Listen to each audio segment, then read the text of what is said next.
The last decade has been full of LGBTQ milestones, from gay marriage to trans rights to a rainbow wave across state and local governments. Brooke Sopelsa, editorial director of NBC Out, is with me now. And Brooke, I mean, when you look at the decade and all of the things that have happened, it's just unbelievable. So let's start with the Supreme Court's ruling on gay marriage back in 2015. I mean, a huge one there. So I think in order to understand the massive impact that the 2015 landmark ruling had, you have to understand where we were at the beginning of the decade. On January 1st, 2010, only 5 states had legalized same-sex marriage. Wow. And more than 24 had explicit bans on gay marriage.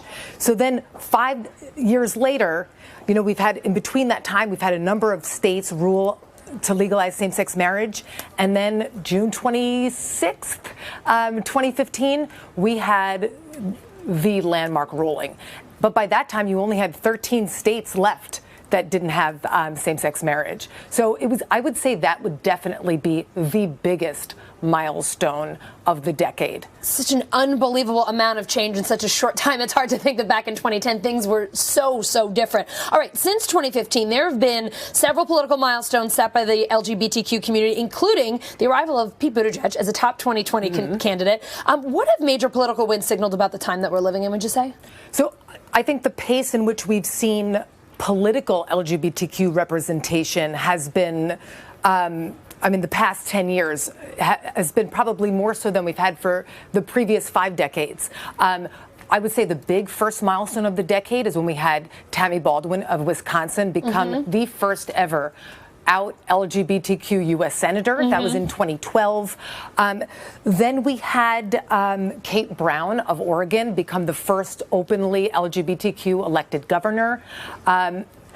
Then we had Danica Rome, first trans representative at the state level in 2017. 2018, we saw the so-called rainbow wave, where over 150 LGBTQ elected officials won their races in November 2018.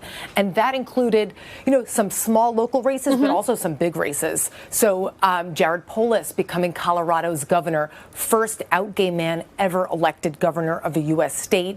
We had Sharice Davids, an out lesbian and Native American woman, make history in Kansas.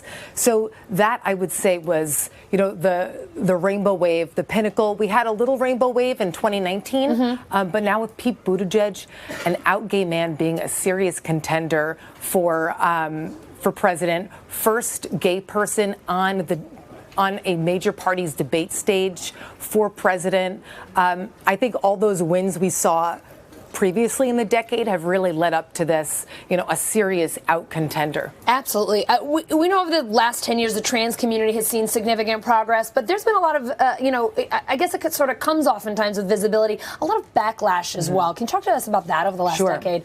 So we've seen a really impressive amount of trans visibility over the past decade. We think of the famous Laverne Cox Time magazine cover in 2014, Caitlyn Jenner on the cover of Vanity Fair in 2015.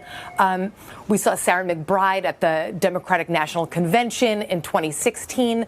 So you've seen a community that had so little visibility prior to 2010 getting this increased visibility, increased platform. We had the transgender military decision in 2016, where you were able to have openly trans military service members. But with that kind of visibility, with that kind of progress, came a backlash. And I think now, over the past couple of years, we've noticed that progress for the LGBTQ community more broadly, but particularly for the trans community, is not going to be linear. I think probably the biggest example of that was President Donald Trump's announcement via Twitter in 2017 that he was going to reinstitute the trans military ban. We've also seen the Trump administration argue in a number of different forums, including in front of the Supreme Court, that sex discrimination is not inclusive of discrimination based on gender identity and sexual orientation.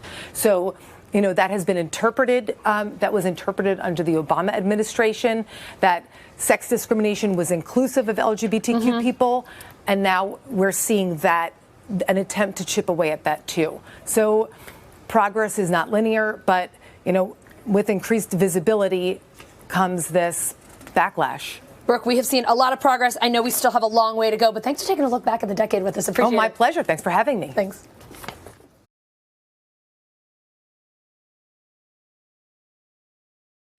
Hey, NBC News viewers, thanks for checking out our YouTube channel. Subscribe by clicking on that button down here and click on any of the videos over here to watch the latest interviews, show highlights, and digital exclusives. Thanks for watching.